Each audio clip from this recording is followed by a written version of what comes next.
আসসালামু আলাইকুম এভরিওয়ান।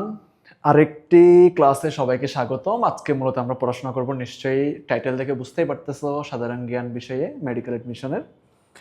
এবং আজকে পড়ানোর টপিক হচ্ছে ইংরেজ শাসন। ইংরেজ শাসনটা একটু ঘুরিয়ে পেঁচাইয়ে লেখা, অনেক বইয়ে স্টুডেন্টদের বুঝতে কষ্ট হয়, মুখস্থ করতে কষ্ট হয়, সিকোয়েন্স মনে থাকে না, এমনটা হতে পারে। সো আজকে ক্লাসটা হবে একদম দুর্দান্ত, মানে ফাটাফাটি। আই হোপ সো তুমি আজকে ক্লাসটা করার পরে তোমার হচ্ছে ইংরেজ শাসনের উপর 90% প্রিপারেশন কমপ্লিট হয়ে যাবে। বাস ক্লাস শেষে একটু জাস্ট একটু তোমরা যে কোনো একটা বই নিয়ে একটু কী করবা, পেজগুলো উল্টিয়ে দেখবা, আর কোনো ইম্পর্টেন্ট কোনো কিছু আছে কিনা জাস্ট একটু মিলাই নিবা। বা ক্লাসে যা বলবে ততটুকু মনে রাখলে এনাফ। কারণ মেডিকেল সাধারণ জ্ঞানের সাথে বিসিএস এর সাধারণ জ্ঞান কম্পেয়ার করলে কিন্তু ভুল হয়ে যাবে। কারণ মেডিকেল সাধারণ জ্ঞান খুবই সিম্পল এবং কম্প্যাক্ট সিলেবাস, যতটুকু লাগবে ঠিক ততটুকুই আমরা পড়াবো ইনশাল্লাহ। ঠিক আছে, তাহলে আজকের ক্লাসে আমি আছি তোমাদের সাথে, মেহেদি ভাইয়া। আমার পড়াশোনা হচ্ছে এমবিবিএস ফাইনাল ইয়ার। তাহলে আমরা আর এক্সট্রা কথাবার্তা না বলি, সরাসরি ক্লাসে চলে যাই, কেমন? আসো, বিসমিল্লাহ। তাহলে ইংরেজ শাসন টপিকটা আজকে আমরা পড়বো। হ্যাঁ, এই যে ইংরেজ শাসন টপিকটা যে আমরা আজকে পড়বো, এই টাইটেলটা আমরা এখানে দিয়ে রাখছি, তাই না বলো? এই যে ইংরেজ শাসন টপিকটা কিন্তু আজকে আমরা এখান থেকে পড়বো। ওকে, ঠিক আছে। তাহলে আমরা হচ্ছে এবার আস্তে আস্তে শুরু করি। বিসমিল্লাহ। প্রথমে আসো, ইংরেজ শাসন আমল বলতে আমরা বুঝি হচ্ছে ব্রিটিশ শাসন আমল। কারণ ইংরেজদের অপর নাম আমরা অনেক সময় কি বলে থাকি, ইংরেজদেরকে ব্রিটিশ বলে থাকি। এখন ইংরেজরা কিভাবে আসলো, একটা সুন্দর সিকোয়েন্স দেওয়া আছে। মানে এই জিনিসটা দেখলে না, মানে যে কোনো স্টুডেন্ট বুঝতে পারবে যে আসলে ইংরেজদের আগমনটা বাংলায় কিভাবে হয়েছে। হ্যাঁ, ইংরেজরা কিভাবে আসছে। ওকে, সো এখানে দেখো কত সুন্দর করে আমরা উপস্থাপন করছি। দেখো এখানে কি লেখা আছে, এখানে কি লেখা আছে দেখো। ইউরোপীয় এই যে ইউরোপীয় বণিকদের মাঝে সর্বপ্রথম বাংলায় আসে হচ্ছে পর্তুগিজরা। পর্তুগিজের গভর্নর কে ছিল দেখো তো, গভর্নর আলবুকার্ক। ঠিক আছে, এরপর আসছে হচ্ছে ওলান্দাস। ওলান্দাস হচ্ছে মূলত নেদারল্যান্ডের বাসিন্দা যারা। এরপর আসছে দিনেমার। দিনেমার মূলত ডেনমার্ক। তাহলে এটা হচ্ছে নেদারল্যান্ড, এটা হচ্ছে ডেনমার্কের। দেন আসছে হচ্ছে ইংরেজরা। তাহলে ইংরেজরা কত সালে আসছে, এটা ইম্পর্টেন্ট, 1600 সালে। কারণ 1600 সালেই হচ্ছে ইস্ট ইন্ডিয়া কোম্পানি কি হয়, প্রতিষ্ঠিত হয়। তাহলে এখানে সুন্দর একটা আউটলাইন দেওয়া আছে যে ব্রিটিশ শাসন আমলের সূচনা কিভাবে হয়েছে, স্টার্টিং কিভাবে হয়েছে। ওকে, তাহলে প্রথমে ইউরোপীয় বণিকদের মধ্যে হচ্ছে প্রথমে আসে পর্তুগিজরা, দেন আসছে ওলন্দাসরা, দেন আসছে হচ্ছে দিনেমার, দেন আসছে হচ্ছে ইংরেজরা। ওকে ফাইন, এইটুকু আই হোপস বুঝতে পারছো। পর্তুগিজ, ওলন্দাস, দেন হচ্ছে দিনেমার, দেন হচ্ছে ইংরেজ। নেক্সট আসো। আসলে আমরা এই যে হালকেনস্টাইনে আমরা মেডিকেল ব্যাচে যে ক্লাসগুলো নিচ্ছি, হ্যাঁ, প্রত্যেকটা ক্লাস খুবই ফাটাফাটি হচ্ছে। আসলে বায়োলজি, ফিজিক্স, কেমিস্ট্রি থেকে শুরু করে জিকে, ইংলিশ, সবগুলো ক্লাসে খুবই ফাটাফাটি হচ্ছে। ঠিক আছে, আই হোপ সো যে কোনো স্টুডেন্ট এই ক্লাসগুলো করলে এনাফ, তার জন্য প্রিপারেশনটা এনাফ। ঠিক আছে, এই জন্য ক্লাসগুলো একটু মনোযোগ সহকারে করবা, কেমন? আসো এরপরে এখানে কি লেখা আছে একটু আমরা পড়ি তো। এখানে কি লেখা আছে দেখো। 1765 সালে রবার্ট ক্লাইভ কর্তৃক বক্সারের যুদ্ধে জয়ী হওয়ার পর কোম্পানির দেওয়ানি লাভ করে। তাহলে কোম্পানির দেওয়ানি লাভ করে, যে ইস্ট ইন্ডিয়া কোম্পানির কথা বলছে মূলত এখানে। ঠিক আছে, ইস্ট ইন্ডিয়া কোম্পানির দেওয়ানি লাভ করছে। এই দেওয়ানি লাভ করছে কোন চুক্তির মাধ্যমে? এলাহাবাদ চুক্তির মাধ্যমে। খুবই ইম্পর্টেন্ট, খুবই ইম্পর্টেন্ট। তাহলে কোম্পানিরা দেওয়ানি লাভ করে কোন চুক্তির মাধ্যমে? এলাহাবাদ চুক্তির মাধ্যমে। ঠিক আছে, তাহলে এটা হচ্ছে, এখানে আসো, ব্রিটিশ ভারত শাসক, কিছু শাসকদের হচ্ছে সুন্দর একটা সিকোয়েন্স আমরা সাজাইছি। হ্যাঁ, এইভাবে যদি তুমি মনে রাখতে না পারো, আদারওয়াইজ কিন্তু তোমার জন্য খুব টাফ হয়ে যাবে। ঠিক আছে, প্রথমে আসো। প্রথমে হচ্ছে কোম্পানির গভর্নর 1765 থেকে 1774 সাল পর্যন্ত। 1773 সালে নিয়ামক আইন পাশ করে। দেন বাংলার গভর্নর জেনারেল, এই যে 74 সালের পর থেকে 1833 সাল পর্যন্ত তারা হচ্ছে কি চার্টার অ্যাক্ট পাশ করে 1813 সালে। নেক্সট হচ্ছে ভারতের গভর্নর জেনারেল 1834 সাল থেকে 1858 সাল পর্যন্ত তারা হচ্ছে ভারত শাসন আইন পাশ করে। এটা কিন্তু আছে, দেখবো অনেক জায়গায় আছে ভারত শাসন আইন। ঠিক আছে না? এরপরে ভারত শাসন আইন পাশ করার মাধ্যমে মূলত ভাইসরয় কিংবা বড় লাট কিংবা রাজপ্রতিনিধি, এরা হচ্ছে মূলত শাসন ব্যবস্থায় চলে আসে একদম লাস্ট টাইম পর্যন্ত, 1947 সাল পর্যন্ত, দেশভাগের আগ পর্যন্ত। দেশভাগ মানে কি হচ্ছে, পাকিস্তান আর হচ্ছে ভারত, দুইটা ভাগে ভাগ হয়েছে না পুরো বাংলা। সো এটা হচ্ছে তার আগ পর্যন্ত, তার একদম আগ পর্যন্ত হচ্ছে শাসন করছে কে? ইংরেজদের প্রতিনিধি হিসেবে শাসন করছে কে?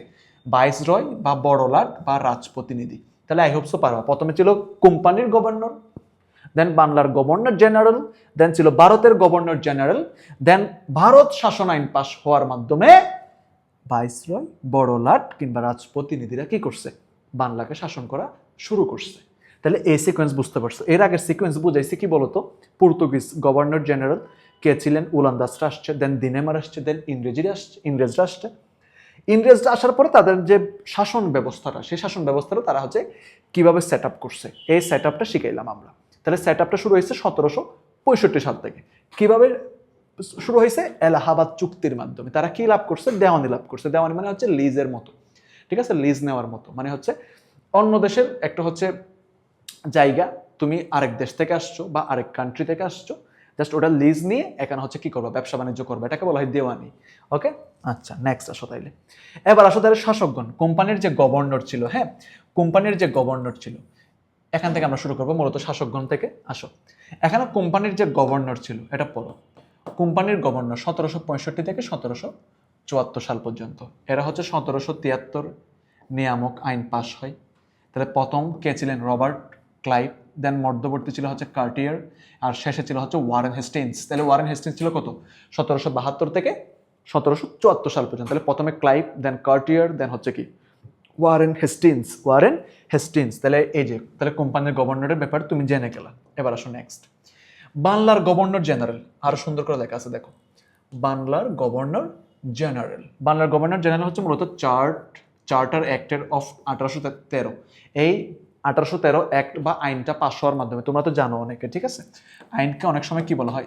অ্যাক্ট এর বাংলা হচ্ছে আইন, ঠিক আছে। তাহলে প্রথম হচ্ছে ওয়ারেন হেস্টিংস, দেন হচ্ছে মধ্যবর্তী হচ্ছে লর্ড কর্নওয়ালিস আর লর্ড ওয়েলিসি, দেন হচ্ছে শেষে হচ্ছে লর্ড উইলিয়াম বেন্টিক। 1828 থেকে 1833 সাল অবধি ওনারা হচ্ছে এই কাজটা করছে। তাহলে বাংলার গভর্নর জেনারেল, আমি কিন্তু ভাই সিকোয়েন্স তোরা আগে শিখে আসছি। প্রথমে কি ছিল বল? কোম্পানির গভর্নর।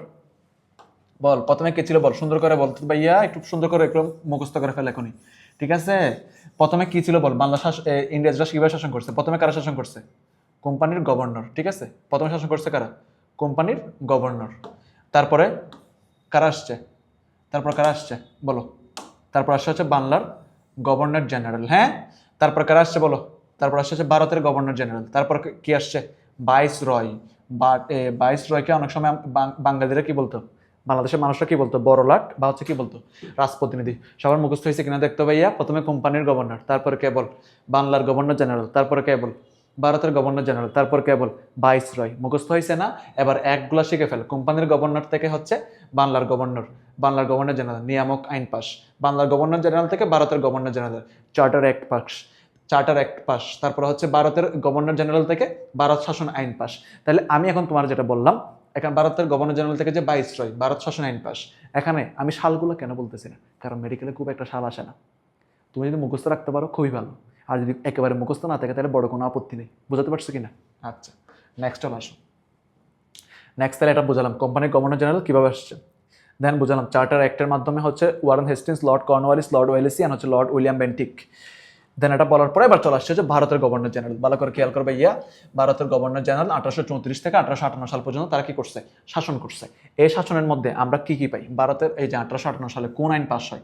1858 সালে পাস হয় হচ্ছে কি? ভারত শাসন আইন, ঠিক আছে। তার মধ্যে কি হয়েছে? প্রথম লর্ড উইলিয়াম বেন্টিক, মধ্যবর্তী উইলিয়াম এলভেরা, লর্ড ডালহৌসিটা মনে রাখতে চেষ্টা করবা, আর শেষে ছিল হচ্ছে লর্ড ক্যানিং।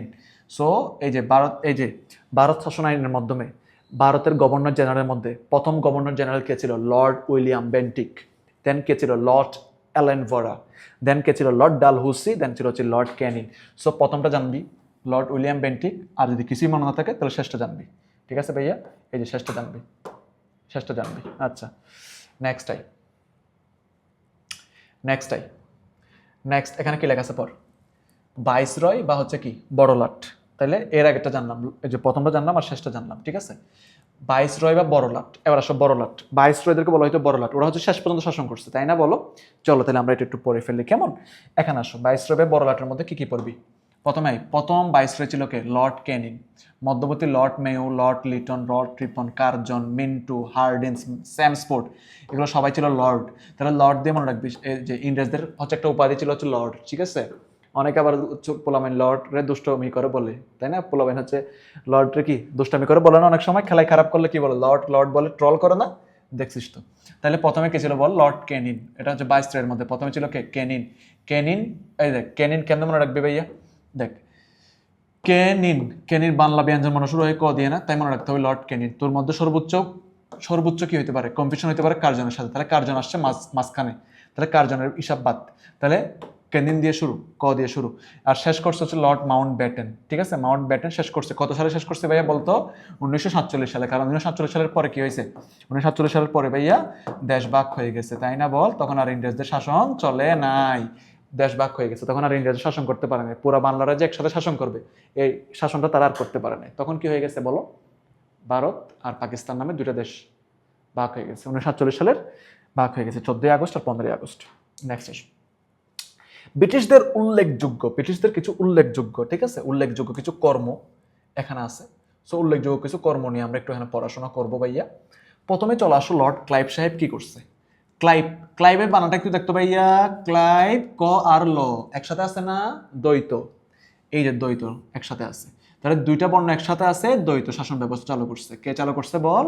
Lord Clive. আচ্ছা, governor Cartier and Warren Hastings, এগুলো কিন্তু সব পরে এসছে, ওরা কিভাবে সেটা কিন্তু সব পরে এসছে। গভর্নর কার্টিয়ার 1770 সালে বাংলায়, 1176 সালে 76-এর মনন্তর এই কাজটা করছে, 76-এর মনন্তর। অনেকে এটা কিন্তু ইম্পর্টেন্ট, এতক্ষণ যাবো যা পড়াইছি সেখানে একটা মাত্র 5 স্টার যদি তুমি আমাকে জিজ্ঞেস করো, তখন সেই 5 স্টারটা হচ্ছে এটা, সেই 5 স্টার হচ্ছে এটা, এই দুইটা 76-এর মনন্তর, এটা অনেকগুলো স্টার, এটা তুই এটা ভুল করাই যাবে না, এটা অনেকগুলো স্টার, অনেকগুলো স্টার এটা, ঠিক আছে, অনেকগুলো স্টার। কি বললাম? 76-এর মনন্তর, এটা অনেকগুলো স্টার, ঠিক আছে, 76-এর মনন্তর অনেকগুলো স্টার, অবশ্যই মনে রাখতে হবে 76-এর মনন্তর। আচ্ছা ঠিক আছে, এবার চলে 76 মনন্তর কত সালে? বাংলা 1176 সালে, ইংরেজি 1770। আবার বলতেছি, ইংরেজি কত বল ভাইয়া? 1770, তাই ইংরেজিতে লিখলাম। বাংলায় কত বল ভাইয়া? 1176, ঠিক আছে, বাংলায় 1176, ইংরেজিতে কত বল? 1770, ঠিক আছে, 76-এর মনন্তর, 76-এর মনন্তর। এবার আসো, ওয়ারেন হেস্টিংস, দ্বৈত শাসন ব্যবস্থা বাতিল, তাহলে চালু করছিল কে? ক্লাইভ, কয়েলো দয়েব, ঠিক আছে। আর হেস্টিংস কি করছে? এটা বাতিল করে দিছে। উপমহাদেশে প্রথম রাজস্ব বোর্ড স্থাপন, আমাদের বাংলাদেশের রাজস্ব বোর্ডের নাম কি? এনবিআর, আছে না? এনবিআর রাজস্ব বোর্ড, তাহলে বাংলাদেশের রাজস্ব বোর্ডের নাম হচ্ছে কি? এনবিআর, এনবিআর, ঠিক আছে। আচ্ছা, এবার চলে আসো, তার শাসন আমলে বেঙ্গল গেজেট প্রকাশিত হয়, তাহলে বেঙ্গল গেজেট প্রকাশিত হয় কার আমলে? হেস্টিংসের আমলে। বেঙ্গল গেজেট প্রকাশিত হয় কার আমলে? হেস্টিংসের আমলে। বেঙ্গল গেজেট প্রকাশিত হয় কার আমলে? হেস্টিংসের আমলে। দ্বৈত শাসন ব্যবস্থা বাতিল করছে কে? হেস্টিংস, ঠিক আছে, তাহলে এই দিনে মনে রাখতে হবে, বাতিল, হেস্টিংস কি বাতিল? দ্বৈত শাসন ব্যবস্থা বাতিল। আর বেঙ্গল গেজেট প্রকাশিত করছে কে? হেস্টিংস, এইটুকু মনে রাখবা। দেখো তো বাচ্চা, এইটুকু মধ্যে পারবা কিনা? এবার আমার সাথে সাথে রিপিট করে ফেলো। 76-এর মতান্তর, হ্যাঁ 76-এর মনান্তর, এই যে 76-এর মনান্তর, এটা দিছে কত সালে? ইংরেজি 1770, বাংলা কত বলতো? 1176, বাংলা কত বলতো? 1176, ইংরেজি কত বলতো? 1770, মুখস্থ।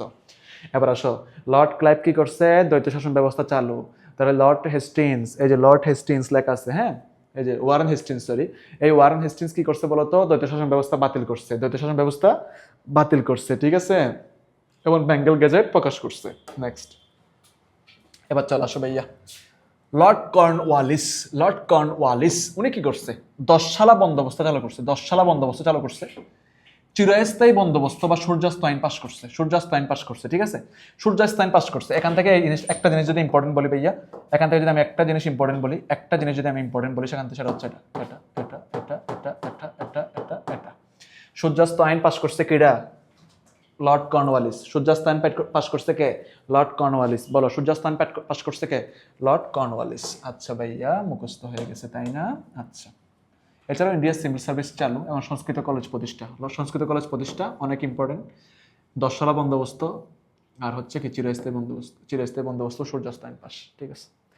লর্ড ওয়ালেসি, ওয়েললেসি, ওয়েলসিলি, এটা কি যে নাম লিখছে? ওয়েললেসলি, আচ্ছা ঠিক আছে, ওয়েললেসলি। টিপু সুলতানের বিরুদ্ধে মহীশূর যুদ্ধ, খুব একটা লাগবে না। বেন্টিক সতীদাহ প্রথা বাতিল করছে, এটা ইম্পর্টেন্ট। সতীদাহ প্রথা, সতীদাহ, সতীদাহ প্রথা বাতিল করছে। দাহ মানে হচ্ছে পুড়ে ফেলা, ঠিক আছে কিনা? তখন হচ্ছে মেয়েদেরকে হচ্ছে, যারা হচ্ছে স্বামী মারা যাইতো আর কি, তাদেরকে হচ্ছে পুড়িয়ে ফেলতো, কাইন্ড অফ। সো ওইরকমই আর কি। তো সতীদাহ প্রথাটা বাতিল করছে। এবার আসলে লর্ড ডালহৌসি, আসলে ভাইয়া শোনো, এগুলো যদি তোরা একটু ডিটেলসে পড়ে অনেক পড়ানো যাবে, হ্যাঁ অনেক পড়ানো যাবে। বিসিএস এর যে সাধারণ জ্ঞান, ওই স্টাইলে পড়াইলে অনেক পড়ানো যাবে, কিন্তু মেডিকেলের জন্য তো এত দরকার নেই। দরকার আছে? মেডিকেলের জন্য এত দরকার নেই। এই জন্য আমরা যতটুকু প্রয়োজন ততটুকু আয়োজন, এর বেশি কিছু পড়তে গেলে তোর ব্রেন হ্যাক হয়ে যাবে, হ্যান হয়ে যাবে। কেন হ্যান হয়ে যাবে ভাইয়া? তোর ফিজিক্স মনে রাখবি না, কেমিস্ট্রি মনে রাখবি না, বায়োলজি মনে রাখবি, সাথে জিকে ইংলিশ, তাহলে এত এত লোড নেওয়া যাবে না তো, যতটুকু লাগবে ভাইয়া ততটুকু। অনেকে আছে, অনেক হচ্ছে বুঝন বাজন ক্লাস নিবে, তোরা এটা বুঝাবো ওটা বুঝাবো এটা বুঝাবো, দরকার নাই। সিম্পল, বি সিম্পল, যতটুকু লাগবে ততটুকু। এমনিতে মেডিকেলের সাধারণ জ্ঞান যেটা আসবে, তুমি 10-এর মধ্যে না পড়ে গেলেও 6-7 পাবা, আর একটু ভালো করে পড়ে গেলে 8-9 পেয়ে যাবা। আর যাদের আমরা যেভাবে প্রিপারেশন নিয়ে দিচ্ছি, এবার প্রিপারেশন নিলে তুমি 10-10 পাবা, গ্যারান্টেড। এখানে কোনো নয় ছয় নাই, ঠিক আছে? আসো এবার এখানে চলে আসো তো ভাইয়া, ডালহৌসি। উপমহাদেশে প্রথম টেলিগ্রাফ লাইন স্থাপন, সর্বপ্রথম রেল যোগাযোগ ব্যবস্থা চালু, এবং বিধবা বিবাহ আইন পাস। এই কাজগুলো করছে কে? লর্ড ডালহৌসি। তাহলে বলে ফেল, লর্ড কর্নওয়ালিস কি করছে, লর্ড ওয়ারেন লর্ড ওয়েলেসলি কি করছে, বেন্টিক কি করছে, আর ডালহৌসি কি করছে। তার মধ্যে শুধুমাত্র যদি তোমাকে বলি একটা জিনিস মনে রাখতে, একটা জিনিস যদি আমি মনে রাখতে বলি, নিচের গুলো থেকে যদি আমি একটা জিনিস মনে রাখতে বলি, সেটা কি হবে ভাইয়া? সেটা হবে ভাইয়া এটা, এই যে সতীদাহ প্রথা বাতিল, সতীদাহ প্রথা বাতিল। এই দুটো জিনিস ইম্পর্টেন্ট। তাহলে যারা কিছু মনে রাখতে পারবি না, তারা সতীদাহ প্রথা বাতিল করছে কিরা? বেন্টিক, বাতিল বেন্টিক। আর লর্ড কর্নওয়ালিস কি করছে? চিরস্থায়ী বন্দোবস্ত, সূর্যাস্তায়ন পাস করছে। বাস, নেক্সট চলে আসো, এবার এখানে চলে আসো। কি লেখা আছে পড়ো, কি লেখা আছে পড়ো। ব্রিটিশ শাসকদের উল্লেখযোগ্য কিছু কর্ম, তার মধ্যে আরেকজন আছে লর্ড ক্যানিং। প্রথম কাগজের মুদ্রা ও পুলিশি ব্যবস্থা চালু করছে লর্ড ক্যানিং। তাহলে আমাদের বর্তমানে যে পুলিশি ব্যবস্থাটা দেখতেছি আমরা, এটা কিন্তু ব্রিটিশদের সৃষ্টি, ঠিক আছে? এবার চলে আসো, আদমশুমারি। আদমশুমারি কালো করছে কে? Lord Mayo. লর্ড লিটন সাহেব কি করছে? অস্ত্র আইন প্রণয়ন করছে, বিনা লাইসেন্সে অস্ত্র নিষিদ্ধ। বর্তমানে কিন্তু আইন মানে প্রচলিত আছে। হ্যাঁ, আমাদের দেশের মানে বেশিরভাগ আইন হচ্ছে ব্রিটিশদের দ্বারা প্রণীত। তুমি যখন আমার অনেক লয়ার ফ্রেন্ড আছে, তো আমি হচ্ছে ওদের কাছ থেকে শুনি আর কি, বেশিরভাগ আইনই হচ্ছে ব্রিটিশ এন্ড আমেরিকান, ঠিক আছে? ম্যাক্সিমামই ব্রিটিশ বাংলাদেশ আইন। লর্ড রিপন হচ্ছে স্থানীয় সরকার ব্যবস্থা, পঞ্চায়েত চালু করছে, এবং প্রথম শিক্ষা কমিশন নাম হচ্ছে হান্টার কমিশন। হান্টার কমিশন অনেকে দেখাই দেয় লর্ড হান্টার, হান্টার নামে এরকম কিছু নাই, লর্ড হান্টার বলে কিছু নাই। লর্ড রিপনই হচ্ছে প্রথম হান্টার কমিশন কি করছে? চালু করছে। তাহলে এখান থেকে যদি আমি তোমাকে বলি ভাইয়া কোনগুলা বেশি ইম্পর্টেন্ট, তাহলে তোমার জন্য আমি দেখাই দিচ্ছি এখানে 5 স্টার কোনটা। এটা 5 স্টার, হান্টার কমিশন 5 স্টার। তারপর হচ্ছে তোমার এই যে পুলিশি ব্যবস্থা চালু করছে কিনা, এটা 5 স্টার। বাস, এই দুটো জিনিস জানবা। নেক্সট আসো, ব্রিটিশদের আরো কিছু শাসক আছে। এবার আসো লর্ড কার্জন। লর্ড কার্জন একটা গুরুত্বপূর্ণ কাজ করছে, বঙ্গভঙ্গ কার্যকর করছে। বঙ্গভঙ্গ কার্যকর করছে কত সালে? 1905 সালে। এই 1905 এই সালটা অনেক অনেক অনেক অনেক অনেক ইম্পর্টেন্ট, এটা মনে রাখবে। 1905 সালে লর্ড হার্ডিন্স, আচ্ছা, এছাড়াও অনেক ইম্পেরিয়াল লাইব্রেরি ও ইম্পেরিয়াল লাইব্রেরি যেটা কলকাতাতে, ওটা প্রতিষ্ঠা করছে। এছাড়াও লর্ড হার্ডিন্স কি করছে? বঙ্গভঙ্গের রদ করছে, এবং এর ঘোষক হচ্ছে রাজা পঞ্চম জর্জ। তাহলে তোমাকে যদি জিজ্ঞেস করা হয় বঙ্গভঙ্গ রদ হয়েছে কার আমলে? লর্ড হার্ডিন্সের আমলে।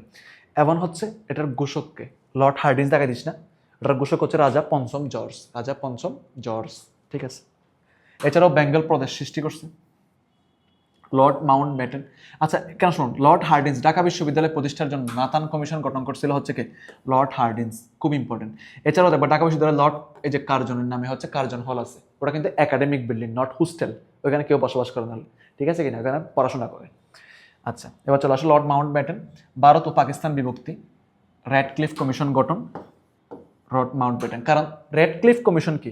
র্যাডক্লিফ কমিশন হচ্ছে এমন একটা কমিশন, তুমি দেখবা বাংলাদেশের সাথে দুইটা দেশের হচ্ছে কি আছে, সীমান্ত আছে। একটা হচ্ছে কি ভারত, একটা হচ্ছে কি মিয়ানমার। সো বাংলাদেশ ও ভারতের মধ্যে যে হচ্ছে সীমানা, সেটা হচ্ছে তোমার জয়েন্ট বাউন্ডারি ওয়ার্কিং গ্রুপ, এরকম। হ্যাঁ, জয়েন্ট বাউন্ডারি ওয়ার্কিং গ্রুপ। আর পাকিস্তান এবং হচ্ছে ভারতের মধ্যে যে কমিশন হচ্ছে সীমানা বিভক্ত করছে, সেই কমিশনের নাম হচ্ছে র্যাডক্লিফ কমিশন। কি কমিশন? Radcliffe commission. কি কমিশন বলো? Radcliffe commission. তাহলে এটা হচ্ছে কি করছে? ইন্ডিয়া এন্ড হচ্ছে পাকিস্তানের পৃথক করছে। হ্যাঁ, ইন্ডিয়া এন্ড হচ্ছে পাকিস্তানের হচ্ছে সীমানা নির্ধারণ করছে যে কমিশন, তার নাম হচ্ছে কি? Radcliffe commission. আবার একটু রিপিট করো, কি কমিশন? র্যাডক্লিফ কমিশন, ঠিক আছে? মুখস্থ হয়ে গেল। নেক্সট, এবার আসো, এবার ব্রিটিশরা তো 1947 সাল পর্যন্ত শাসন করছে, তাই না? ব্রিটিশরা হচ্ছে 1947 সাল পর্যন্ত কি করছে? শাসন করছে, তাই না? এখন তো ব্রিটিশদের মেয়াদ শেষ। ব্রিটিশদের মেয়াদ শেষ হওয়ার পিছনে মানে ব্রিটিশদের বিপক্ষে অনেকগুলো আন্দোলন করতে হয়েছে না? ব্রিটিশরা কি এমনি যাবে? কেউ কি ক্ষমতা এমনি ছাড়ে? আন্দোলন করে ছাড়াইতে হয়, তাই না? তাহলে এখন আসা হচ্ছে ব্রিটিশদের বিরুদ্ধে বিভিন্ন ধরনের আন্দোলন সংগঠিত হয়েছে, সেই আন্দোলনগুলো সম্পর্কে আমরা একটু জেনে আসি। এখানে দেখো, ব্রিটিশদের বিরুদ্ধে বিভিন্ন রকমের আন্দোলনগুলো সম্পর্কে আমরা একটু বলবো। তার মধ্যে প্রথমে যে আন্দোলনটা হয়েছে, সে আন্দোলনের নাম হচ্ছে ফকির সন্ন্যাসী আন্দোলন। ফকির সন্ন্যাসী আন্দোলন কত সালে হয়েছে? 1757 সাল থেকে 1800 সালের মধ্যে হয়েছে। দেন দেন হচ্ছে চাকমা বিদ্রোহ। চাকমা বিদ্রোহ আমি নেতাদের কথা পরে বলবো, আগে নামগুলো বলে ফেলি। দেন হচ্ছে ফরাইজি আন্দোলন। দেন হচ্ছে তিতুমিরের আন্দোলন। দেখো, ঠিক আছে, অনেকগুলো হচ্ছে আন্দোলন আমরা এখানে দেখতে পাচ্ছি। এবার আসলে নেতাদের নাম। তাহলে প্রত্যেকটা আন্দোলনে একজন নেতা থাকে, একটা নেতার আন্ডারে বা একটা লিডারের আন্ডারে কিন্তু আন্দোলনটা সংগঠিত হয়, রাইট? সো আমরা এখানে হচ্ছে এখন নেতাদের নামগুলো জানবো। চলো নেতাদের নামগুলো একটু জানা আসি। প্রথমে আসো ফকির সন্ন্যাসী আন্দোলন। ফকির সন্ন্যাসী আন্দোলন। ফকির সন্ন্যাসী আন্দোলন। এই ফকির সন্ন্যাসী আন্দোলনের মধ্যে তুমি কি কি জানবা? আসো। নাম্বার 1, ফকির সন্ন্যাসী আন্দোলনের মধ্যে নেতা ছিল কে? মজনু শাহ বা বাবানী পাঠক। মজনু শাহ বা কি? বাবানী পাঠক। আর চাকমা বিদ্রোহের দলপতি কে ছিল? রাজা শের দৌলত ও তার সেনাপতি রামুকা। ঠিক আছে। ফরাইজি আন্দোলনের নেতা কে ছিল? এটা তোমরা অনেকে নাম শুনছো, হাজি শরীয়তুল্লাহ এবং দুদু মিয়া। হাজি শরীয়তুল্লাহ, দুদু মিয়া, এটা মনে রাখবা।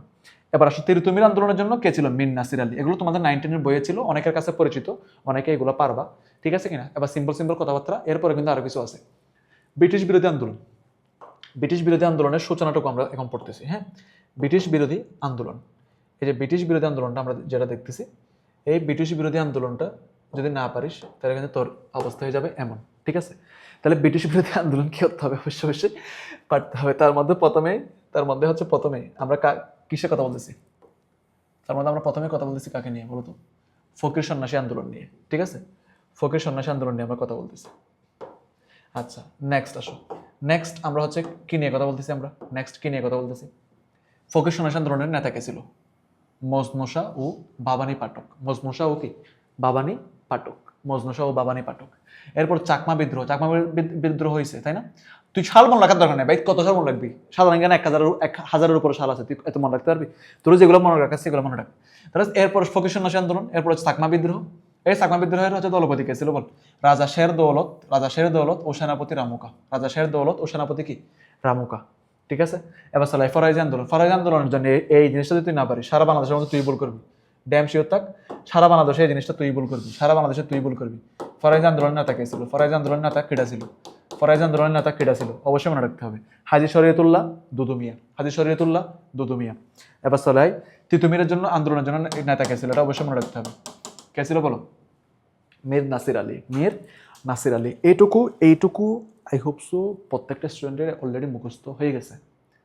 বেশি একটা এফোর্ট দেওয়া লাগবে না, বাসায় খুব বেশি একটা এফোর্ট দেওয়া লাগবে না, এমনি পারবা তুমি, ঠিক আছে? কোন আন্দোলন? প্রথমে ফকির সন্ন্যাসী আন্দোলন, চাকমা বিদ্রোহ, ফরাইজি আন্দোলন, তিতুমিরের আন্দোলন। তাহলে এগুলার আন্দোলনগুলোর সিকোয়েন্স: প্রথমে ফকির সন্ন্যাসী, চাকমা, ফরাইজি, তিতুমিরের আন্দোলন। প্রথমটার নেতা কে ছিল? মজনু শাহ ও বাবানী পাঠক। চাকমা বিদ্রোহের নেতা ছিল রাজা শের দৌলত ও তার সেনাপতি রামুকা। ফরাইজ আন্দোলনের নেতা কে ছিল? হাজি শরীয়তুল্লাহ, দুদু মিয়া। তিতুমির আন্দোলনের নেতা কে ছিল? মীর নিসার আলী, ঠিক আছে? এবার চলো আসো ভাইয়া, এরপর আন্দোলন করে একটু দেখো তো। এরপরে কি আছে? তিতুমির আন্দোলনের পরে কি আন্দোলন হয়েছে দেখো তো, বলো কি আন্দোলন হয়েছে বলো? সাঁওতাল বিদ্রোহ হয়েছে, এরপরে কি হয়েছে বলো তো? নীল বিদ্রোহ, ঠিক আছে? নীল চাষের বিরুদ্ধে। এরপরে হচ্ছে সিপাহী বিদ্রোহ, ঠিক আছে? এরপরে কি হয়েছে বলো? সিপাহী বিদ্রোহ। এরপরে কি হয়েছে বলো? আলিগড় আন্দোলন। এরপরে কি হয়েছে বলো তো দেখি? স্বদেশী আন্দোলন। ইয়েস, স্বদেশী আন্দোলন ইম্পর্টেন্ট, ঠিক আছে? স্বদেশী আন্দোলন খুবই ইম্পর্টেন্ট। আচ্ছা, এবার আমরা এগুলো নেতা প্রতি আন্দোলনের একটা করে নেতা আছে না? হ্যাঁ, বাংলাদেশে যতগুলো আন্দোলন হয়েছে প্রত্যেকটা আন্দোলন একটা করে নেতা ছিল না? ছিল, নেতৃস্থানীয় অনেকে ছিল। সাঁওতাল বিদ্রোহ, এটা নেতা কে? তো ভাইয়া সিধু ও কানু। সাঁওতাল বিদ্রোহের নেতা কিরা বল? সিধু এবং হচ্ছে কানু। সিধু এবং কানু, শেষ। নীল বিদ্রোহ কে করছে? বিষ্ণুচরণ বিশ্বাস এবং হচ্ছে দিগম্বর বিশ্বাস ও অন্যান্য, মানে এদের ভূমিকা বেশি, হ্যাঁ। সিপাহী বিদ্রোহ মঙ্গল পাণ্ডে, রজব আলী, লক্ষ্মীবাই, তাতিয়া টুপি প্রমুখ। আলিগড় স্যার সৈয়দ আহমদ খান। স্বদেশী আন্দোলন সুরেন্দ্রনাথ বন্দ্যোপাধ্যায়। তাহলে স্বদেশী আন্দোলন কে করছে বলো? সুরেন্দ্রনাথ বন্দ্যোপাধ্যায়। স্বদেশী আন্দোলন কে করছে বলো? সুরেন্দ্রনাথ বন্দ্যোপাধ্যায়, ঠিক আছে? এটুকু পারবি। এবার চালাই সশস্ত্র বৈপ্লবিক আন্দোলন হয়েছে কত সালে 1906 থেকে 1970 সালের মধ্যে ক্ষুদিরাম বসু ওহো খুবই ইম্পর্টেন্ট ক্ষুদিরাম বসু সশস্ত্র বৈপ্লবিক আন্দোলনের নেতা কে ছিল ক্ষুদিরাম বসু প্রফুল্ল চাকি মাস্টারদা সূর্য সেন আহা খুব ইম্পর্টেন্ট মাস্টারদা সূর্য সেনের হচ্ছে ছাত্রী ছিল হচ্ছে প্রীতিলতা ওয়েদার বা শীর্ষ বলতে পারিস ঠিক আছে তাহলে সশস্ত্র বৈপ্লবিক আন্দোলন সশস্ত্র বৈপ্লবিক আন্দোলনের নেতা কে ছিল বল ক্ষুদিরাম বসু মাস্টারদা সূর্য সেন প্রীতিলতা ওয়াদ্দেদার ঠিক আছে মনে থাকবে তো ইনশাল্লাহ তাহলে বৈপ্লবিক আন্দোলন সশস্ত্র বৈপ্লবিক আন্দোলনের নেতা কে ছিল ক্ষুদিরাম বসু প্রফুল্ল চাকি মাস্টারদা সূর্য সেন এবার চলে আসো রাওলাট আইন ও জালিয়ান ওয়ালাবাগ হত্যাকাণ্ড এখানে এই যে হত্যাকাণ্ডের কারণে এটা একটা নৃশংস হত্যাকাণ্ড এই নৃশংস হত্যাকাণ্ডের কারণে রবি ঠাকুর অর্থাৎ রবীন্দ্রনাথ ঠাকুর নাইট উপাধি বর্জন করছে নাইট উপাধি হচ্ছে ব্রিটিশদের দেওয়া একটা সম্মাননা যেটা উনি বর্জন করছে কেন ওই যে জালিয়ান ওয়ালাবাগ হত্যাকাণ্ড এখানে অনেকগুলো নিরস্ত মানুষকে একসাথে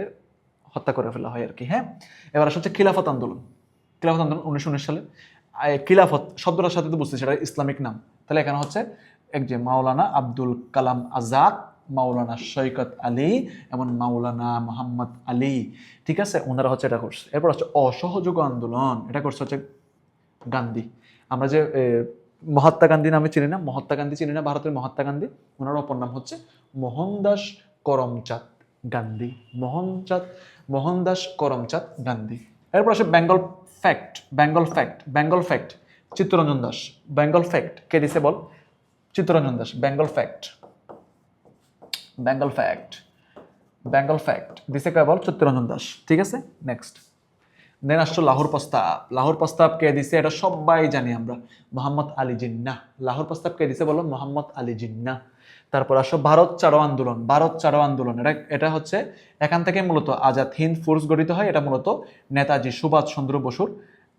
সুভাষচন্দ্র বসুর আওতাধীনে এটা হয়েছে ওনার একটা সুন্দর একটা কথা আছে দেখো এখানে ওনার কথাটা হচ্ছে give me blood and I will give you freedom মানে হচ্ছে তোমরা রক্ত দাও বা আমাকে রক্ত দাও আমি তোমাদেরকে স্বাধীনতা দেবো তাহলে রক্তের মাধ্যমে স্বাধীনতা অর্জনের কথা বলছো উনি ওকে আচ্ছা তাহলে মোটামুটি ভাবে আমরা ব্রিটিশদের বিরুদ্ধে যতগুলো আন্দোলন হয়েছে সবগুলো আন্দোলনে খুব ভালো মতো কি করে ফেলছি কাভার করে ফেলছি রাইট ওকে এবার আসো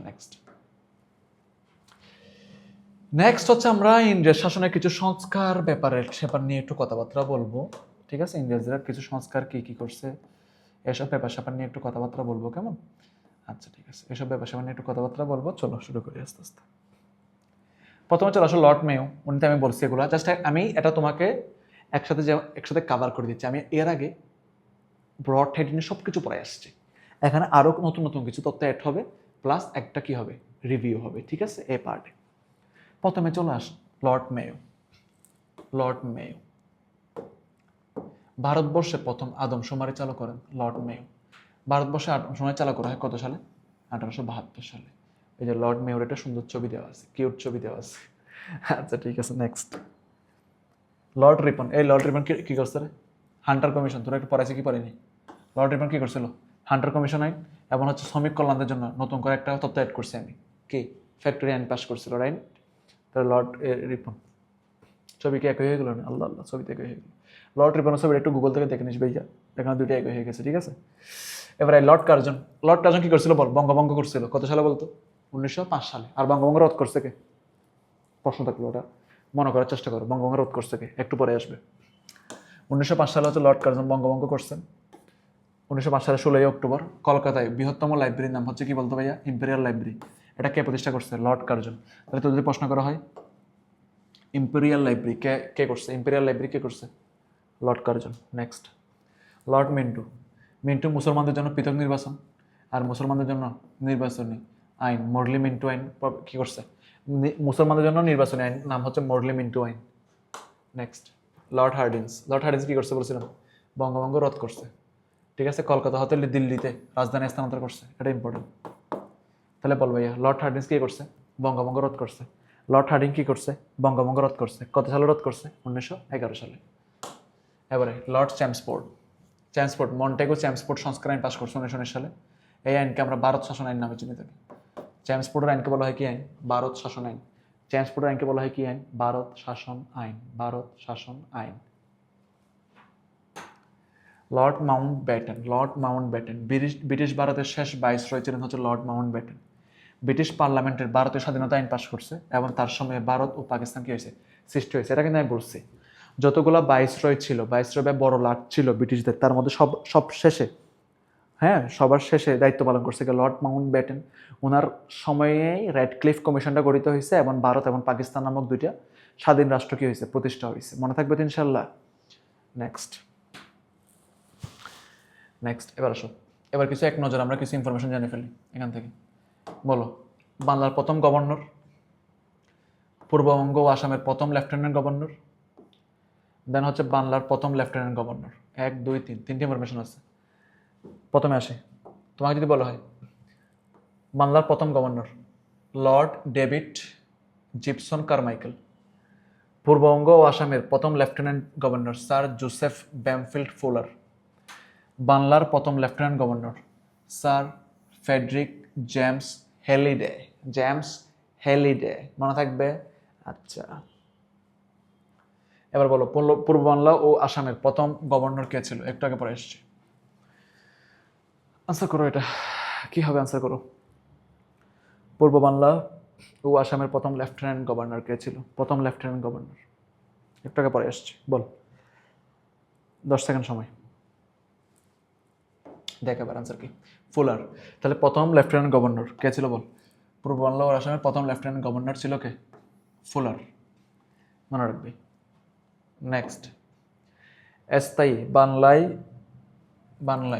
স্থায়ী সাহিত্য শাসনের প্রবর্তক কে? স্থায়ী সাহিত্য শাসনের প্রবর্তক কে বল? দেখি, এটার জন্য 5 সেকেন্ড সময়। 5 সেকেন্ডের মধ্যে মাথায় নিয়ে আনসার কি হবে? 5 সেকেন্ড। 5 সেকেন্ডের মধ্যে আনসার নিয়ে আসো, কি হবে মাথায়? 5 সেকেন্ড সময়, বলো আনসার কি হবে? দেখো, আনসার হচ্ছে কি লর্ড রিপন। ঠিক আছে, তাহলে যদি প্রশ্ন করা হয় বাংলায় স্থানীয় সাহিত্য শাসকের প্রবর্তক কে? লর্ড রিপন। আচ্ছা, এবার হচ্ছে বাংলায় আমরা সশস্ত্র বিপ্লবী আন্দোলনগুলো কিন্তু এক নজরে একটু আগে পরে আসছি না? এবার ওই আন্দোলনগুলো নিয়ে তোমাকে তো আগে সুন্দর করে একবার পরে আনছি, এখন আরো ডিটেলসে জানবো আমরা। ঠিক আছে, আরো ডিটেলসে জানবো। আমি চাচ্ছি একটা জিনিস তোরা 5 বার করে পড়াই দিই। কেন? ঘুরে ফিরে এগুলো আসবে পরীক্ষা বারবার, ঠিক আছে কিনা? হ্যাঁ, তো এই জিনিসগুলো বারবার পড়াই দিচ্ছে যেন তোমার একদম মাথায় সেট হয়ে যায়। আরো ডিটেলসে পড়বো। আসো, প্রথমে আসো, কি আন্দোলন? ভালো করে দেখা আছে, দেখো, বাংলায় সশস্ত্র বিপ্লবী আন্দোলনের মধ্যে আমি কিছু কথা বলছিলাম, তাই না? আচ্ছা, বয়কট ও স্বদেশী আন্দোলনের ব্যর্থতা বাংলার স্বাধীনতাকামী দেশপ্রেমিক যুব সমাজকে সশস্ত্র বিপ্লবের পথে ঠেলে দেয়। 1911 খ্রিস্টাব্দ থেকে 1930 পর্যন্ত এই সংগ্রাম জোরদার হলেও এর আগে সংগ্রাম শুরু হয়।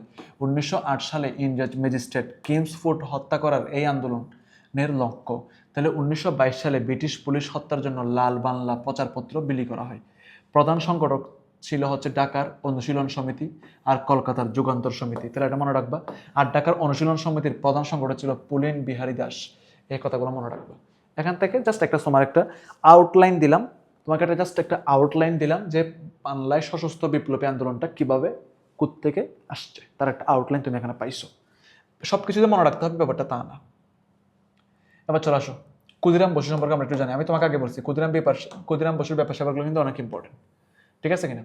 ও কিন্তু সর্বকনিষ্ঠ ছিল যারা আন্দোলন করছে ব্রিটিশদের বিরুদ্ধে যারা আন্দোলন করছে তাদের মধ্যে সবচেয়ে কি ছিল, বয়স কম ছিল আর কি, ওর সর্বকনিষ্ঠ ছিল। ঠিক আছে, ওর বয়স ছিল সবচেয়ে কম। ঠিক আছে, সর্বকনিষ্ঠ ছিল। এবার আসো, ক্ষুদিরাম ব্রিটিশ বিরোধী সর্বকনিষ্ঠ বিপ্লবী। পশ্চিমবঙ্গের মেদিনীপুর জেলার এই তরুণ 8ম শ্রেণীর ছাত্র অবস্থায় স্বদেশী আন্দোলনে যোগদান করেন। কলকাতার যুগান্তর সমিতির সদস্য ক্ষুদিরাম প্রফুল্ল চাকির উপর দায়িত্ব পড়ে কলকাতার প্রেসিডেন্সির প্রধান ম্যাজিস্ট্রেট কিংসফোর্ডকে হত্যা করার। এটা তারিখ লাগবে না। 1908 সালে ব্রিটিশ ম্যাজিস্ট্রেট কিংসফোর্ডকে হত্যার চেষ্টায় সুবিদাম ও প্রজন্ম চাকি ইউরোপিয়ান ক্লাবের বাইরে বোমাসহ অপেক্ষা করছিল। মানে এটা তোমার একটা কাহিনীটা আমি পুরোটা ডিটেলসে বলতেছি। কিন্তু ব্যারিস্টার প্রিঙ্গল কেনেডি কিংসফোর্ড ভেবে তারা বোমা নিক্ষেপ করছে। ঠিক আছে, কাকে? প্রিঙ্গল কেনেডির গাড়িকে। এতে প্রিঙ্গল কেনেডিও মারা যায়নি, তার স্ত্রী আর কন্যা মারা গেছে। ঠিক আছে কিনা, নিহত হয়। এ থেকে হত্যাকাণ্ডের জন্য 11 আগস্ট 1908 সালে 18 বছর বয়সী ক্ষুদিরাম বসুকে মুজাফফরপুর কারাগারে ফাঁসি দেওয়া হয়। সোনার বাংলার লিফলেট বিতরণ করতে গিয়ে আলোচিত হওয়া এই তরুণের জীবনভিত্তিক চলচ্চিত্রের নাম হচ্ছে मैं ক্ষুদিরাম বসু है, मैं ক্ষুদিরাম বোস है, ঠিক আছে, मैं ক্ষুদিরাম বোস है। সো এই ব্যাপারটা তোমাকে একবার ফুল ডিটেলসে বলার কারণ কি, তুমি যেন নিজের মধ্যে একটা কি করতে পারো, রুট ম্যাপ তৈরি করতে পারো, যে আচ্ছা ওখানে এরকম একটা কাহিনী হয়েছিল, ওইখানে হচ্ছে ক্ষুদিরাম বসুকে ফাঁসি দেওয়া হয়েছিল, ওইরকম একটা যেন কি করতে পারো তুমি আউটলাইন নিজের মনের মধ্যে তৈরি করতে পারো, ঠিক আছে। এবার নেক্সট আসো, আমরা লেকচারের প্রায় হচ্ছে শেষ পর্যায়ে চলে আসছে, আরও একটু করে লেকচার হবে, ঠিক আছে। এবার চলে আসো আমরা বাঘা যতীন। বাঘা যতীনের নাম অনেকে শুনছো, উনি হচ্ছে মূলত কুষ্টিয়ার হচ্ছে একজন বিপ্লবী। প্রথম বিশ্বযুদ্ধের সময় ভারতের বিরুদ্ধে যুদ্ধ করতে গিয়ে জার্মানির যুবরাজের সাথে সাক্ষাৎ করেন। জার্মানি থেকে অস্ত্র এনে, এটা মূলত অস্ত্র হবে, হ্যাঁ একটু কারেকশন করে নাও, এটা মূলত অস্ত্র এনে ভারতের সাথে যুদ্ধ করার জন্য গঠন করেন হচ্ছে কি জার্মান ফ্ল্যাট, মনে থাকবে কি গঠন করছে, জার্মান ফ্ল্যাট। সূর্যকুমার সেন অপর নাম হচ্ছে মাস্টার দা সূর্য সেন। মাস্টার দা সূর্য সেনের নামে হচ্ছে ঢাকা বিশ্ববিদ্যালয় হল আছে, বিভিন্ন বিশ্ববিদ্যালয় হল আছে, ঠিক আছে। উনি একজন বিখ্যাত ব্রিটিশ বিরোধী বিপ্লবী ছিল। সো আমরা এগুলো সবগুলো জানবো। সো এখানে মাস্টার দা সূর্য সেনের ব্যাপারে চলো একটু ডিটেলসে জানি নি। মাস্টার দা সূর্য সেন চট্টগ্রামকে ব্রিটিশ শাসন মুক্ত করতে গিয়ে চিটাগং রিপাবলিকান আর্মি নামক আত্মঘাতী বিপ্লবী বাহিনী গঠন করেন, যা একের পর এক সরকারি প্রতিষ্ঠান নিজেদেরকে আয়ত্ত নেন। এবং 1930 সালে 18 এপ্রিল দলবল নিয়ে চট্টগ্রামে 2টি সরকারি অস্ত্রাগার লুণ্ঠন করেন। 1933 সালে পুলিশের কাছে ধরা পড়েন। তাহলে 1934 সালের 12 জানুয়ারি তাকে চট্টগ্রামের কেন্দ্রীয় কারাগার থেকে ফাঁসিতে ঝুলিয়ে মারা হয় এবং তার মৃতদেহ বঙ্গোপসাগরে ভাসিয়ে দেওয়া হয়। একদম ক্লিয়ার কনসেপ্ট, একদম ক্লিয়ার কনসেপ্ট। পারবা কি পারবা না বলো? আমরা চাচ্ছি ক্লাসটাকে যতটা সম্ভব সহজ করার জন্য, ঠিক আছে না? তুমি না বুঝলে আমার কমেন্ট করবা, যে কোনো কিছু। আমি যে লেকচারটা পড়াচ্ছি, আমার লেকচারে কোনো কিছু নিয়ে বিন্দুমাত্র সংশয় থাকলে কমেন্ট করবা, ওয়েবে হোক কিংবা হচ্ছে গ্রুপে হোক, কমেন্ট করবা, ঠিক আছে। আমি তোমাদের কমেন্টের রিপ্লাই 100% দেবো, এটা ড্যাম শিওর থাক। অন্যান্য ক্লাসের রিপ্লাইগুলো আমি সাধারণত দিতে পারি না সময়ের অভাবে, কিন্তু আমি যে ক্লাসগুলো নিচ্ছি এই ক্লাসগুলোর কমেন্টের রিপ্লাই তুমি অবশ্যই পাবা।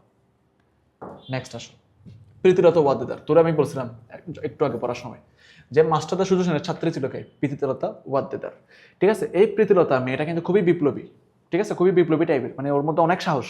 ওকে, 1932 সালে সেপ্টেম্বরে মাস্টারদার নিজ দেশে পাহাড়তলি হচ্ছে পাহাড়তলি নিয়ে একটা বিখ্যাত গান আছে, কে কে শুনছিস? কিসের নৌকা পাহাড়তলি যাই, ঠিক আছে, বাদ দে। তাহলে পাহাড়তলি ইউরোপিয়ান ক্লাবের দলবল সহ আক্রমণ করেন। আক্রমণের সময় গুলিবদ্ধ হলেও ব্রিটিশ সরকারের হাতে বন্দী হবার পূর্বে তাৎক্ষণিকভাবে পটাশিয়াম সায়ানাইডকে কি করেন, আত্মহত্যা করেন, ঠিক আছে কিনা? ওনার কথা হচ্ছে ভাই,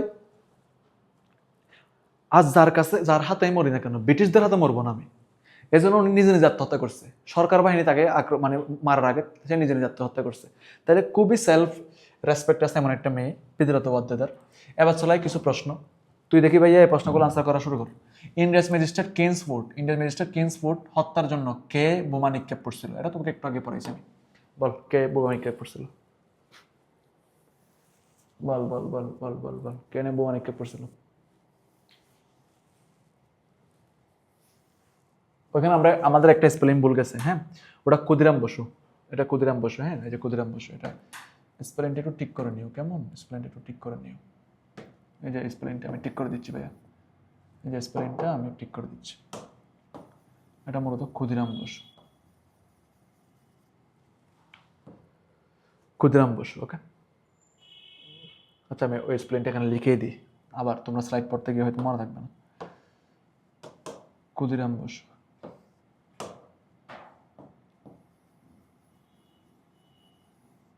ওকে ওকে ওকে,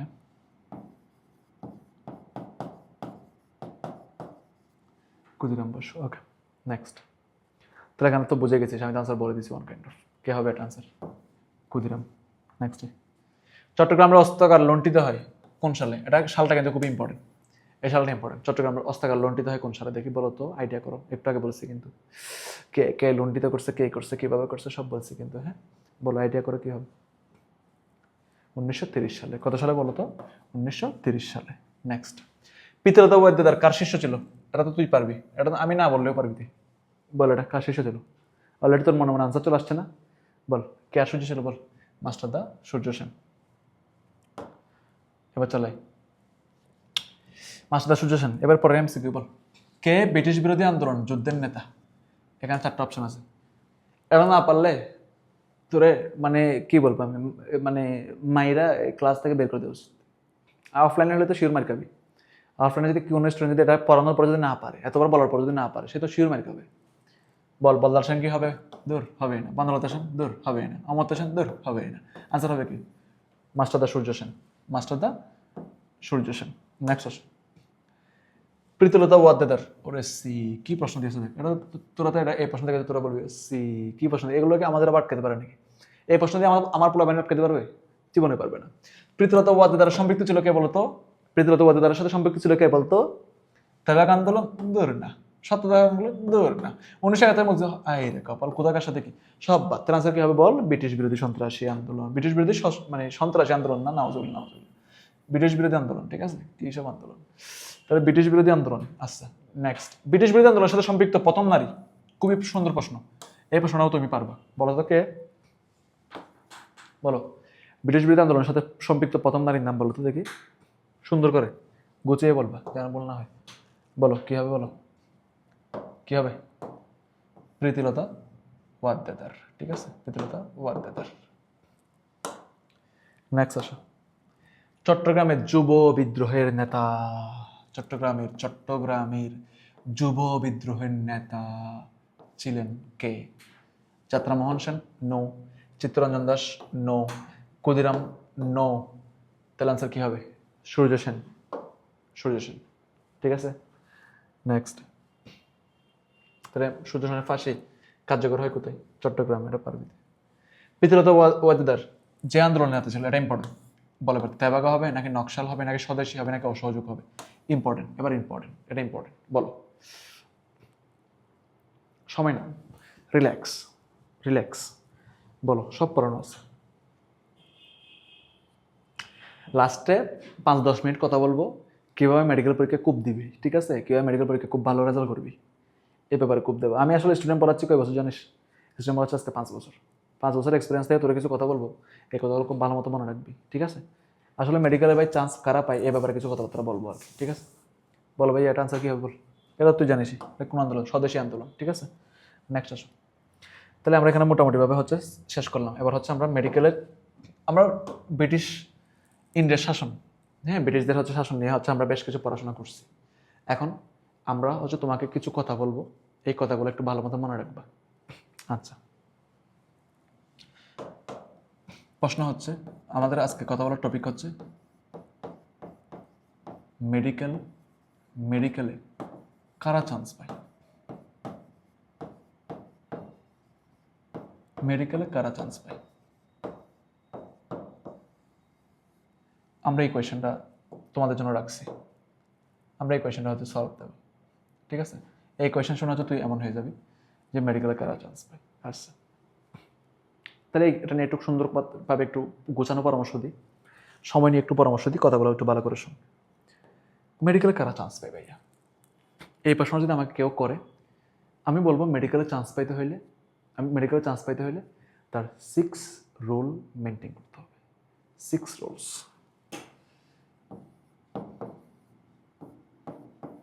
রুলস মেনটেন করতে হবে। 6 রুল মেনটেন করতে হবে। কেমন 6 রুল কেমন মেনটেন করতে হবে ভাইয়া? নাম্বার ওয়ান হচ্ছে ভাইয়া 6 রুল বলছি তো, তাহলে এখানে আমি বলতেছি, সুন্দর করে বলতেছি। তাই নাম্বার 1 যেটা, 6 বেলা নামাজ পড়বি। 6 বেলা নামাজ ভাইয়া আজীবন পড়ে আসছি, আজীবন জেনে আসছি 5 বেলা নামাজ। আপনি আবার 6 বেলা কই পাইলেন? 6 বেলা তোর তো এখন চাহিদা আছে, মেডিকেলের টিকার চাহিদা আছে, আল্লাহর কাছে সুন্দর মতো চাইতে হবে তো নাকি? তাহলে এই জন্য 5 বেলা ফরজ নামাজ, ফজর, জোহর, আসর, মাগরিব, এশা, সাথে ভোর রাত্রে ফজরের আগে তাহাজ্জুদের নামাজ তো কেউ আছে জীবনে পড়িস নেই, অ্যাটলিস্ট এডমিশনের টাইম অন্তত পর। ঠিক আছে, নাম্বার টু 6 বেলা নামাজ পড়বা, মন শান্তি থাকবে, ডিপ্রেশন মুক্ত থাকবা। নাম্বার টু মেডিকেলে চান্স পাওয়ার জন্য কি বলবা, মানে একটা ক্রাইটেরিয়া আর কি, মেডিকেলে কারা চান্স পাবে একটা আদর্শ ক্রাইটেরিয়া আছে না? সবাই যে আদর্শ হবে, পারফেক্ট হবে এমন কোনো কথা নেই, বাট আদর্শ ফর্মুলাটা তো আমাদের জানাতে হবে স্টুডেন্টদেরকে, তাই না? তাহলে নাম্বার 1 কি বলছি বল? 6 বেলা নামাজ পড়বি। নাম্বার 2তে হচ্ছে সুন্দর মতো 6 ঘন্টা ঘুমাবি। অনেক বুদ্ধিজীবী আছে, এখন আবার তারা আবার ফর্মুলা বের করবে ভাইয়া 6 ঘন্টা ঘুমাইলে কি চান্স হবে?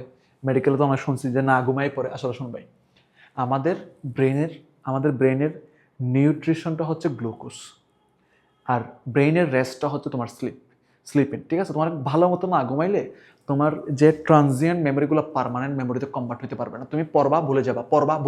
তাহলে পড়া মনে রাখার জন্য হলেও অ্যাটলিস্ট তোমার ভালো মতো ঘুমাইতে হবে, এবং ঘুমটা হবে সাউন্ড স্লিপ। এখানে তুমি একটা ঘুম নিয়ে তুমি বুদ্ধিমানের মতো কাজ করতে পারো। কেমন বুদ্ধিমানের মতো কাজ? তুমি ঘুম নিয়ে একটা বুদ্ধিমানের মতো কাজ কিভাবে? তুমি যদি মনে হয় যে ভাইয়া একটা না ঘুমিয়ে ফেললে মাঝে মধ্যে পড়তে গিয়ে আবার ক্লান্তি লাগে, তাহলে তুমি কি করবা? রাতে মনে করো হচ্ছে 11টা থেকে 3টা পর্যন্ত 4 ঘন্টা ঘুমাইলা, আরও 2 ঘন্টা ঘুম কিন্তু তোমার এখন রিজার্ভে আছে। তাহলে তুমি যখন পড়তে পড়তে দুপুরবেলা হয়ে যাবে, দুপুরবেলা 1-2 ঘন্টা কি করলে একটা ঘুম দিলা, তাহলে দেখবা যে তোমার ওইদিকে 4 ঘন্টা আর এদিকে 2 ঘন্টা মিলা এক্স্যাক্টলি 6 ঘন্টাও হইলো, তুমি আবার রিসার্চ পাইলা। তাহলে সারাদিন পড়ার জন্য একটা রিসার্চ পেলা, যে দুপুরে একটা ঘুম দিলা, বিকাল থেকে রাত পর্যন্ত আবার তুমি পড়তে পারো, তুমি এনার্জেটিক। আবার ওদিকে রাতের বেলাও 4 ঘন্টা ঘুমাইলা, সুন্দর। মানে তুমি তোমার মতো করে সুন্দর করে সাজে নাও, কিন্তু 6 ঘন্টা ঘুমাও, ফলে ব্রেন ভালো থাকবে। 5 ঘন্টা 6 ঘন্টা ঘুমাও, কোনো সমস্যা নয়, তবে 6 ঘন্টার বেশি ঘুম নয়। তবে মনে রাখবে, এই 6 ঘন্টার চেয়ে যদি বেশি কেউ ঘুমায়, ওই ঘুমেই নিশ্চিত হবে তার পরাজয়, শিওর থাক। তাহলে আমি দুটো কথা বলবো, 6 বেলা নামাজ, 6 ঘন্টা ঘুম। এবার আসুন, কিছু কিছু বুদ্ধিজীবী আছে শুরু থেকেই, মেডিকেল প্রিপারেশনের শুরু থেকেই 14টা কোশ্চেনে ক্লাস করে বেড়ায়, 14টা কোশ্চেনে এক্সাম দিয়ে বেড়ায়, একটা রুটিন মেনটেন করতে পারে না। লিখে রাখ, তাদের চান্স হবে না। যারা থোড়া পরে পরে হচ্ছে বিভিন্ন এক্সাম দিয়ে বেড়ায়, তাদের চান্স হবে না। 14টা কোশ্চেন এক্সাম দিবে কারা, মানে ক্লাস করবে কারা? যাদের অলরেডি সিলেবাস ফুল শেষ, যে সব কিছু পারে, সে 14 না 20টা কোশ্চেনে পড়লে কোনো অসুবিধা নেই। কিন্তু যার সিলেবাস মিডিয়াম ক্যাটাগরি যারা স্টুডেন্ট, তারা যদি সবগুলা যদি কোশ্চেনে ক্লাস করতে যায়, সবগুলা যদি এক্সাম দিতে যায় কোশ্চেনে, জীবনে পারবে না। এই জন্য ভাইয়া যে কোনো একটা রুটিন খুব ভালো করে ফলো করো। আমাদের প্রতিষ্ঠান হলে আমাদের প্রতিষ্ঠানের রুটিনটা ভালো করে ফলো করো। যে প্রতিষ্ঠানে তুমি হচ্ছে অফলাইনে ভর্তি আছো, সেই প্রতিষ্ঠান হলে সেই প্রতিষ্ঠানের রুটিনটা ভালো করে ফলো করো। যে চ্যাপ্টারটা পড়বা সেটা যেন তুমি ভালো করে পারো, এখান থেকে যেন 100% আউটপুট যেন তুমি দিতে পারো ওই চ্যাপ্টার থেকে, এটা মাথায় রাখবি। বেশি জায়গায় মুখ দিতে যাবি, তুই আউট। তাহলে নাম্বার 1 হচ্ছে 6 বেলা নামাজ পড়বি, 6 ঘন্টা ঘুমাবি, যে চ্যাপ্টারটা পড়বি সেটা খুব ভালো মতো পড়বি। নেক্সট 4 নাম্বার একটা কথা বলতেছি, এখানে 3টা কথা বলে ফেললাম। 4 নাম্বার যে কথাটা বলবো সেটা হচ্ছে, তুই মেডিকেলে চান্স পাবি তখনই যদি তুই বেশি এমসিকিউ প্র্যাকটিস করতে পারিস। তাহলে এমসিকিউ প্র্যাকটিস করতে হবে, হিউজ এমসিকিউ প্র্যাকটিস। তুই দাগানো লাইন সারাদিন দাগানো লাইন, রেডিং পড়ি, কিন্তু এমসিকিউ আসলে পারিস না। ওই দাগানো লাইন দিয়ে আলটিমেট কোনো কাজ হবে না, কারণ মেডিকেল ভর্তি পরীক্ষা আসবে হচ্ছে এমসিকিউ, পারতে হবে তোমাকে এমসিকিউ। So MCQ must. যত পারো কোয়েশ্চেন সলভ করো, নো প্রবলেমস। এখানে তুমি যত পারো, যতগুলা বই, জয়কলি, ফুলকলি, যত বই আছে, আনারকলি, যত বই আছে, সব বই কিনা এমসিকিউ প্র্যাকটিস করা শুরু করতে হবে। এমসিকিউ প্র্যাকটিসের ক্ষেত্রে যেগুলো তোমার বারবার ভুল হচ্ছে, সেগুলোকে একটু আলাদা খাতায় নোট করো, যেটা তুমি পরীক্ষার আগদিন দেখে গেলে তোমার জন্য বেনিফিশিয়ারি হবে। Mind it. 5 নাম্বার 6 বেলা নামাজ, 6 ঘন্টা ঘুম, একটা রুটিন ফলো করলি, নির্দিষ্ট একটা রুটিন ফলো করলি। মিডিয়াম ক্যাটাগরি যেহেতু যারা স্টুডেন্ট, একটা নির্দিষ্ট রুটিন ফলো করলি, যে কোনো একটা নির্দিষ্ট প্রতিষ্ঠানের বা নির্দিষ্ট কোশ্চেনের রুটিন ফলো করলি, এমসিকিউ বেশি প্র্যাকটিস করলি। এবার 5 নাম্বার হচ্ছে ভাই, মেডিকেল এডমিশন চলাকালীন বেশি তাফালিং করবা না, বেশি মানুষ হচ্ছে বকাবকি করবে না, ওভার কনফিডেন্স শো করবে না যে আমার মেডিকেলের চান্স হয়ে যাবে, আমার তো ডিএমসি ক্র্যাক করে বসে আছি, আমি তো ডিএমসি এততম হবো, আমি তো বাংলাদেশের টপ 100 মধ্যে ঢুকবো। নো, সরি, এগুলো করবা না। তুমি বি হাম্বল, অলওয়েজ হাম্বল থাকার চেষ্টা করবা, ঠিক আছে কিনা? যে যাই বলুক না কেন, তোমার আশেপাশের বন্ধু কোশ্চেনে 95 পাক, কোশ্চেনে 85 পাক, এগুলো নিয়ে টেনশনও করা যাবে না। আবার তুমি 90-95 পাইলে এটা নিয়েও ওভার কনফিডেন্সে বোকা যাবে না। তুমি তোমার রিদমে ফলো, মানে কি করতে থাকো, এক্সাম দিতে থাকো, ক্লাস করতে থাকো, পড়াশোনা করতে থাকো, তুমি নির্দিষ্ট গন্তব্যে পৌঁছে যাবে ইনশাল্লাহ। তাহলে ওভার কনফিডেন্স আনা যাবে না, ওভার কনফিডেন্সে বোকা যাবে না। এবার last one but not list, 6 number rule, যেটা আমি তো 6টা রুলসের কথা বলছি, তাই না? তাহলে এখানে 3টা রুল, এখানে 6 নাম্বার রুল যেটা ভাইয়া, তুমি যখন যে কোনো একটা চ্যাপ্টার পড়বা, ফিজিক্স, কেমিস্ট্রি, বায়োলজি থেকে, কিংবা জিকে কিংবা ইংলিশ থেকে, সবসময় চেষ্টা করবো হচ্ছে ওই চ্যাপ্টারটাকে হচ্ছে কোরিলেট করে পড়ার চেষ্টা করবা। এখন কোরিলেশন জিনিসটা কি? যখন মনে করো তুমি পড়তেছো ডিএনএ আরএনএ গঠন, নিউক্লিক অ্যাসিডের গঠন পড়তেছো, ওখানে পেন্টোজ সুগার আছে, ও আচ্ছা পেন্টোজ সুগার আছে, তাহলে মনোস্যাকারাইডের মধ্যে পড়ছে পেন্টোজ সুগার। মনোস্যাকারাইড আর কি আছে? হ্যাঁ আছে তো, ট্রাইওজ, টেট্রোজ, পেন্টোজ, হেক্সোজ, হেপ্টোজ। ও আচ্ছা, এদের এক্সাম্পল কি? ইয়েস, এই যে এভাবে একটু কোরিলেট করে পড়া, একটু হচ্ছে মানে রিক্যাপিচুলেট করার চেষ্টা করে, একটু মনে মনে করার চেষ্টা করে, হ্যাঁ কী পড়ছিলাম কী পড়ছিলাম, এটা তোমাকে অনেক হেল্প করবে। আর তাহলে একটু কি করতে হবে, কোলাবোরেশন করে পড়তে হবে, ঠিক আছে? একটু কোলাবোরেশন করে পড়তে হবে, তাহলে পড়াশোনা কি হবে, বেশি বেশি মনে থাকবে, ঠিক আছে? একটু কোরিলেট করে পড়ার চেষ্টা করতে হবে।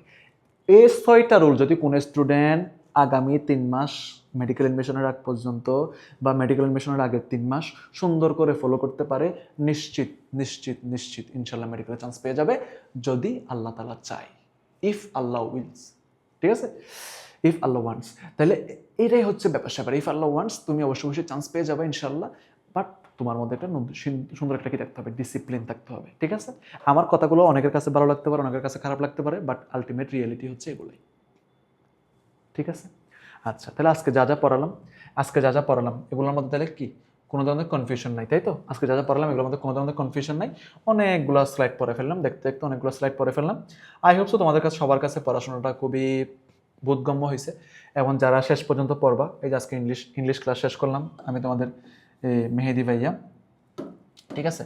ইংরেজি ক্লাসটা শেষ করলাম, তাহলে আই হোপ সো এরপর আর কোনো ধরনের কনফিউশন থাকবে না, এবং তোমরা খুব ভালো মতো মানে কি করবা, যে হচ্ছে এই জিনিসটা একবার রিভিউ করবা। আর কোনো ধরনের কনফিউশন থাকলে কমেন্ট বক্সে জানো, আমি তোমাদের প্রশ্নের আনসার দেবো, ঠিক আছে? তাহলে দেখা হবে নেক্সট ক্লাসে, নেক্সট জিকে ক্লাসে, বা যে কোনো সাজেশন ক্লাসে দেখা হতে পারে ইনশাল্লাহ। ততক্ষণ তো ভালো মতো পড়ো, ঠিক আছে? মা বাবার দোয়া নিবা, আর সৃষ্টিকর্তাকে স্মরণ রাখবা সবসময়, ঠিক আছে? দেখা হবে এভরিওয়ান, থ্যাংক ইউ।